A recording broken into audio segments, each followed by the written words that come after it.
So இப்போ நம்ம பார்க்க போகிற கொஸ்டின் என்ன அப்படின்னா, கொஸ்டினை ரீட் பண்ணுறேன். கொஸ்டின் என்னென்னா, program to find number of occurrence of a given character in a string. அதாவது ஒரு ஸ்ட்ரிங் இருக்குது, அதில் இன்னொரு கேரக்டர் கொடுப்பாங்க. கேரக்டருங்கிறது ஒரே ஒரு லெட்டர். அந்த லெட்டர் வந்து கொடுத்துருக்கிற ஸ்ட்ரிங்கில் எத்தனை டைம் வந்து அந்த லெட்டர் இருக்குது அப்படிங்கிறத கவுண்ட் பண்ணி சொல்கிறது தான் வந்து இந்த கொஷினோட சொல்யூஷன். சரிங்களா? Program to find number of occurrence of a given character in a string. ஒரு கேரக்டர் கொடுக்குறாங்க, இன்னொரு ஸ்ட்ரிங் கொடுக்குறாங்க. இந்த கேரக்டர் வந்து ஸ்ட்ரிங்குக்குள்ளாடி, கேரக்டர் மீன்ஸ் ஒரு letter, it can be any one from A to Z. புரியுதா? ஸோ இந்த கேரக்டர் வந்து கொடுக்குற ஸ்ட்ரிங் அப்படிங்கிறது ஒரு வேர்டு. அந்த வேர்டில் வந்து எத்தனை டைம் இருக்குது அப்படிங்கிறது கண்டுபிடிக்கிறது தான் இந்த ப்ரோக்ராம். ஸோ ஃபஸ்ட்டு ப்ரோக்ராமேட்டிக்காகவே நம்ம போகலாம்.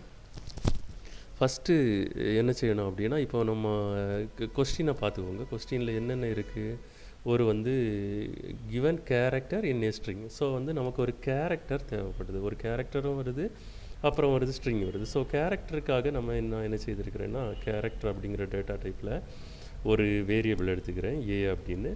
இதில் வந்து டெஸ்ட் பண்ணுறதுக்காக நான் வந்து என்ன எடுத்துக்கிறேன், ஒரு இ அப்படின்னு ஒரு கேரக்டர் எடுத்துக்கிறேன். நெக்ஸ்ட் வந்து ஒரு ஸ்ட்ரிங் எடுக்க போகிறேன். ஸ்ட்ரிங் வந்து பி அப்படின்னு எடுத்துக்கிறேன். ஸ்ட்ரிங்கில் வந்து என்ன ஸ்டோர் பண்ண போகிறேன் அப்படின்னா, கெல்பரோ அப்படின்னு ஸ்டோர் பண்ணுறேன். ஸோ கொஷினில் கொடுத்துருக்கிற ரெண்டு டேட்டா, அதாவது கேரக்டர் இருக்குது, அடுத்து ஸ்ட்ரிங் இருக்குது. ஸோ இந்த ரெண்டையும் வந்து நான் வந்து என்ன பண்ணியிருக்கேன், டிக்ளேர் பண்ணிட்டேன். ஏயில் வந்து ஒரு கேரக்டரும், பியில் வந்து ஒரு ஸ்ட்ரிங் எடுத்துருக்கிறேன். அடுத்து வந்து நம்பர் ஆஃப் அக்கரன்ஸ் இதில் வந்து இந்த இ வந்து அதாவது ஏயில் ஸ்டோர் பண்ணியிருக்கிற கேரக்டர் வந்து பியில் வந்து எத்தனை டைம் இருக்குது அப்படிங்கிறதுக்கு ஒரு கவுண்ட் தேவைப்படுது. ஸோ கவுண்ட் அப்படிங்கிறத ஃபைனலி வந்து நம்ம எத்தனை லெட்டர்ஸ் இருக்குது, எத்தனை டைம் வந்து அந்த லெட்டர் இருக்குது அப்படிங்கிறத கவுண்ட் பண்ணி சொல்ல போகிறோம். ஸோ கவுண்ட் அப்படின்னாலே ஒரு நம்பர், ஒரு இன்டீஜர் நம்பர் வந்து நம்ம ஃபைனலாக டிஸ்பிளே பண்ண போகிறோம். ஸோ கவுண்ட்டை ஸ்டோர் பண்ணுறதுக்காக நான் வந்து இன்டீஜரில் ஒரு வேரியபிள் எடுக்கிறேன். இதை வந்து சீன்னு டிக்ளேர் பண்ணிக்கிறேன். ஸோ இனிஷியலாக கவுண்ட்டை வந்து 0 அப்படின்னு கொடுக்குறேன். ஏன்னா எதுவுமே இது வரைக்கும் கவுண்ட் பண்ணலை. சப்போஸ் வந்து நமக்கு நம்ம கொடுத்துருக்கிற லெட்டர் வந்து அந்த ஸ்ட்ரிங்கில் இல்லை அப்படின்னா 0ன்னு டிஸ்பிளே பண்ணணும் இல்லை, அதுக்காக தான் இனிஷியலாக நான் வந்து 0 ஓப்பன் பண்ணுறேன்.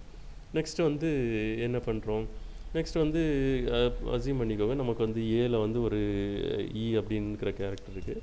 இப்போ இந்த ஈயை வந்து எத்தனை டைம் வருது அப்படின்னு நம்மளால் எப்படி வந்து கவுண்ட் பண்ண முடியும் அப்படின்னு பார்த்தீங்கன்னா, ஒவ்வொரு கேரக்டர், அதாவது அந்த ஸ்ட்ரிங்கில் இருக்கிற ஒவ்வொரு கேரக்டருக்கு கூடயே நம்மக்கிட்ட இருக்கிற செக் பண்ண வேண்டிய கேரக்டரை வந்து கம்பேர் பண்ணணும். ஃபஸ்ட்டு வந்து அந்த கெல்பரோ அப்படிங்கிறதுல முதல் லெட்டர் ஈயான்னு பார்க்கணும், ரெண்டாவது லெட்டர் ஈயான்னு பார்க்கணும்.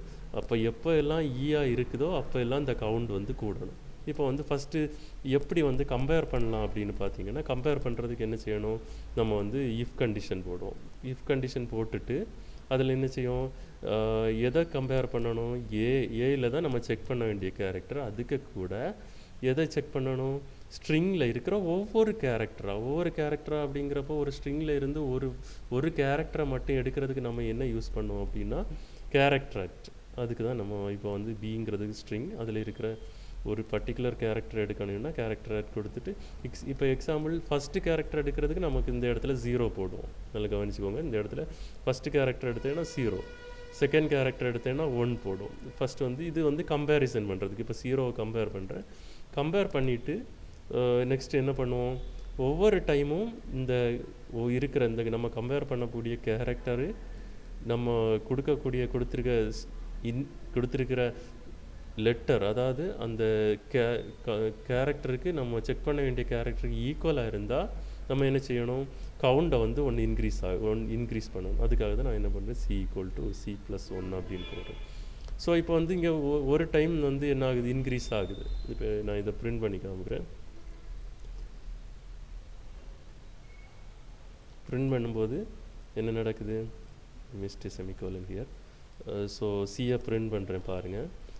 இப்போ என்ன நடக்குதுன்னா, ஃபஸ்ட்டு பியில் வந்து கெல்பரோ அப்படிங்கிற ஒரு ஸ்ட்ரிங் இருக்குது. நெக்ஸ்ட் வந்து ஏயில் வந்து செக் பண்ண வேண்டிய கேரக்டர் கொடுத்துருக்குறேன்.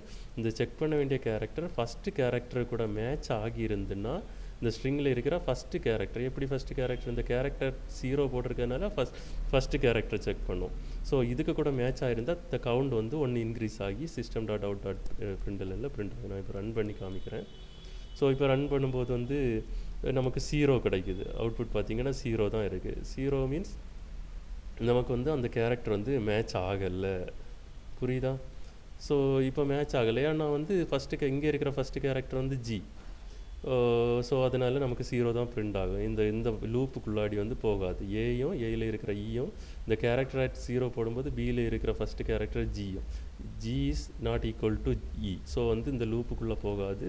சியில் எந்த சேஞ்சிங் இருக்காது. இப்போ வந்து இனிஷியலாக நம்ம கொடுத்த அந்த 0 தான் பிரிண்ட் ஆகும். ஸோ இப்போ நெக்ஸ்ட்டு வந்து என்ன ஆகணும்?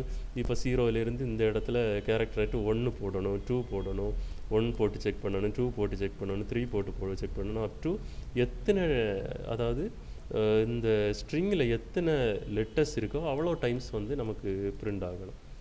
அவ்வளோ டைம்ஸ் வந்து நம்ம இது வந்து திரும்ப திரும்ப செக் பண்ணிகிட்டே இருக்கணும். ஸோ ஒரு விஷயம் திரும்ப திரும்ப வரணுன்னாலோ இல்லைன்னா 1 2 3 4 இந்த மாதிரி சீக்வன்ஸாக ஒரு நம்பர்ஸ் வரணுன்னாலே நம்ம யூஸ் பண்ண வேண்டியது என்ன அப்படின்னா ஃபார் லூப். ஸோ ஃபாரில் என்ன பண்ணுறேன்?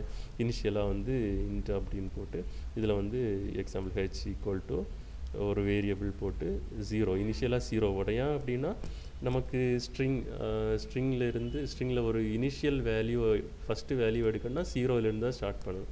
ஸோ 0 போட்டுக்கிறேன். நெக்ஸ்ட் வந்து இது எது வரைக்கும் வரணும் அப்படின்னா அந்த ஹெச்சோட வேல்யூ லெஸ் தேன் எது வரைக்கும்? இந்த கவுண்டுனா எந்த கவுண்டு?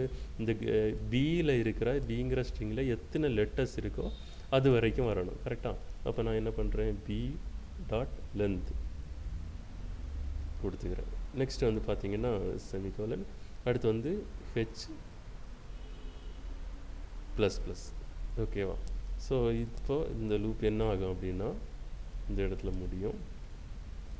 இப்போ அந்த ஹெச்சில் என்ன கிடைக்கும்? நமக்கு 0 கிடைக்கும், 1 கிடைக்கும், 2 கிடைக்கும். அப்படி ஒவ்வொரு ஐட்ரேஷனில் அப் டு வந்து இந்த கெல்ப்ரோவில் எத்தனை கேரக்டர் இருக்குது? 1 2 3 4 5 6 7 கேரக்டர்ஸ் இருக்குது. அப்போ அப் டு 7 வரைக்கும் வரணும். விச் மீன்ஸ் நமக்கு 0லேருந்து ஸ்டார்ட் பண்ணுறதுனால 6 வரைக்கும் வரணும். அப்படிதானே? ஸோ அந்த 6 வரைக்கும் வர்றதுக்கு தான் நம்ம அந்த ஃபார் லூப் போட்டிருக்கிறோம். அந்த 6 வரைக்கும் 0 1 2 3ங்கிறது எந்த இடத்துல நமக்கு தேவைப்படுது? ஒவ்வொரு கேரக்டராக செக் பண்ண வேண்டிய இடத்துல. அந்த கேரக்டராக செக் பண்ண வேண்டிய இடம் எது? இந்த லைன் நம்பர் 22. இதில் தான் நமக்கு வந்து இந்த ஹெச்சை யூஸ் பண்ணணும். ஓகேவா? இப்போ நம்ம வந்து ஸோ ஒவ்வொன்றா செக் பண்ணி ஒவ்வொரு டைமும் நமக்கு இந்த ஈங்கிற வேல்யூ வந்தால் மட்டும் என்ன ஆகும்? இங்கே சியோட வேல்யூ இந்த இடத்துல இந்த லூப்புக்குள்ளே இஃப் கண்டிஷன் சாட்டிஸ்ஃபை ஆகி லூப்புக்குள்ளே போய் சியோட வேல்யூ இன்க்ரிமெண்ட் ஆகும். ஃபைனலாக எல்லா லூப்பும் ப்ராசஸ் ஆகி முடித்ததுக்கப்புறம் சியோட வேல்யூவை பிரிண்ட் பண்ணுறோம். ஸோ இப்போ இந்த ப்ரோக்ராமை ரன் பண்ணுறேன். ஸோ வந்து இப்போ பார்த்துக்கோங்க 2 டிஸ்பிளே ஆகிருக்கு. ஸோ வந்து இ வந்து 2 டைம் வந்திருக்கு. இப்போ நான் வந்து இந்த வேல்யூவை வந்து ஓ போட்டுக்கிறேன். ஓ எத்தனை டைம் இருக்குது அப்படின்னு செக் பண்ணுவோம். ஸோ ஓ வந்து ஒரு டைம் இருக்குது. இப்போ வந்து இன்னொரு வேல்யூ கொடுத்து பார்க்குறோம். எது something which is not available அப்படின்னா Z is not there. So இசட்டை கொடுக்குறேன். இசட்டை ரன் பண்ணும்போது எக்ஸாக்ட்லி கரெக்டாக வந்து கவுண்ட் பண்ணி Z is not there. So we are getting 0. So புரிஞ்சுதா? ஸோ இதுதான் நம்ம வந்து இந்த வேலை தான் நம்ம அப்ரோச் பண்ணணும். ஃபஸ்ட்லேயே வந்து அது பண்ணுவோம் இது பண்ணுவோம் அப்படி இல்லை. 1 by 1 ஃபஸ்ட்டு ப்ராப்ளமை அண்டர்ஸ்டாண்ட் பண்ணணும். அண்டர்ஸ்டாண்ட் பண்ணதுக்கப்புறமா என்ன நம்மக்கிட்ட இருக்குது, எதை பண்ணணும் அப்படிங்கிறது ஸ்டெப் பை ஸ்டெப்பாக பண்ணணும். ஸோ இதில் ஏதாவது இன்னும் கிளாரிட்டி வேணும்னா கமெண்ட் பண்ணுங்கள், நான் கிளியர் பண்ணுறேன். தேங்க்யூ.